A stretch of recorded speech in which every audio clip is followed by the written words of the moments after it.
Good morning, grade 7. Welcome to another week of distant learning in science. You probably recall me last week talking about delivering some kind of project. After consideration, I think it's important that we kind of go through what the performance expectations look like for this fourth and final cluster, and give you guys some content um, before we ask you to complete any kind of project. So this week I won't be introducing the project.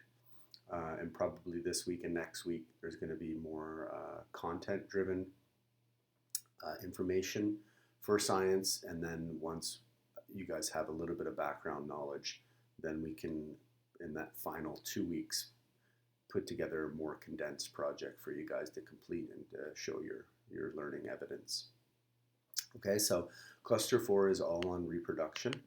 And I'm going to add that right into the cluster 4 title here.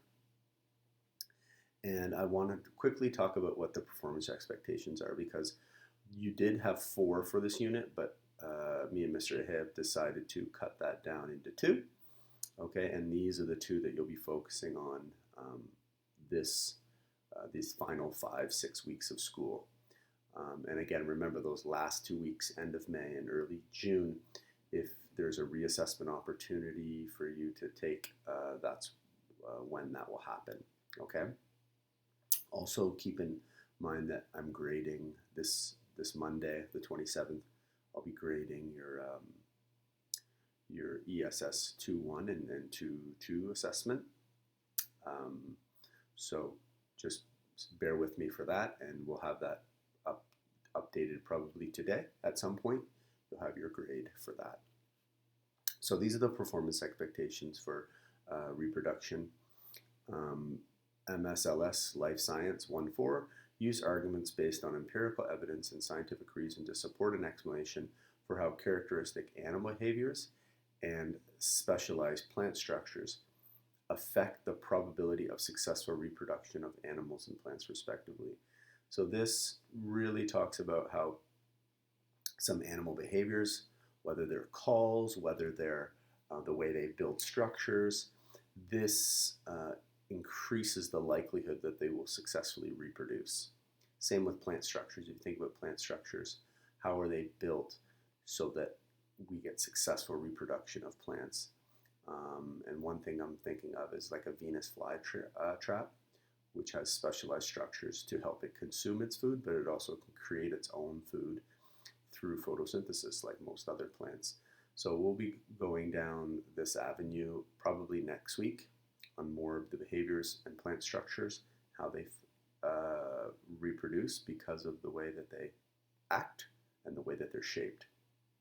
Okay, the second one, and we'll discover more of this next week as well, develop and use a model to describe why asexual reproduction results in offspring with identical genetic information and sexual reproduction results in offspring with genetic variation. So genetic variation means that the genes that make up the offspring will be different from the parents, and that's with sexual reproduction. However, if a plant is reproducing asexual, then they're going to get identical offspring, and there are some pros and cons to that. Today you'll explore asexual versus sexual reproduction. I've created 2 Nearpod lessons here. So today, what we're asking you to do is to complete these 2 Nearpod lessons. I think the common word in both of these standards or performance expectation is reproduction. So let's go slow today and uncover what sexual versus asexual reproduction mean. And each Nearpod lesson is estimated about half an hour. So that's all you're doing this week, answering the questions as best you can. If you click on it, it doesn't matter which one you do because it's student-paced. Put your name, and optional, if you can put your period, that would be helpful, period 3, and then you can join the session. Okay, and go through it. There is, it tells you the objectives. There are screens that will flash and say, pick a partner. Ignore that. do it, just do it by yourself. You don't actually have to. I'll show you where it says that. Right here, partner activity. So where it says partner activity, of course you guys are at your own house and you won't have a partner, so just ignore that for the time being. Okay, that is pretty much it this week.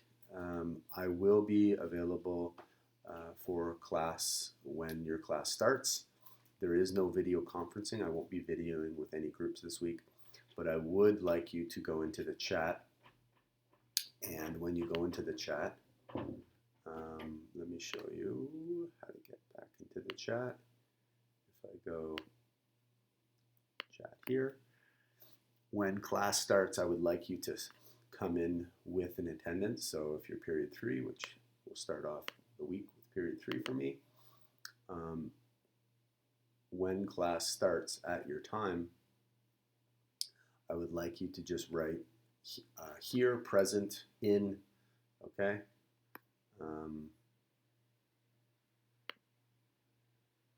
Click period 3. So I'm going to start a new thread, okay? And I'm going to say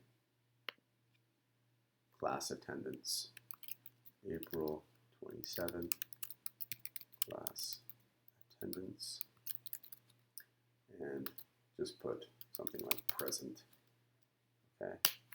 And you guys, everyone has to sign in at that time. And you should be working during the class time on the Nearpods. So if you get stuck, I'll be available. And if you're really struggling, then we can probably do a conference call, me and 1 or 2 people. It doesn't have to be the group of 8.